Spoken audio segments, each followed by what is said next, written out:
Hi everyone, in front of me I've got a Nokia X10 and let me share with you how to show battery percentage on the status bar in this device.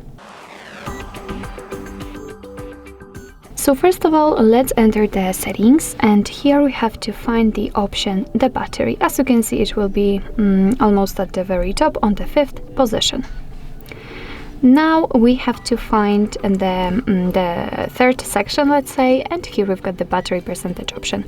So basically all you have to do is to simply tap on the switcher on it, and as you can see, the exact percentage of the usage of the battery will appear right next to the battery icon. What's more, actually not what's more, but if you want to turn it off, you can just tap on the switcher here to switch it off. So basically that's all. This is how to show battery percentage on the status bar in your Nokia X10. Thank you so much for watching. I hope that this video was helpful, and if it was, please hit the subscribe button and leave the thumbs up.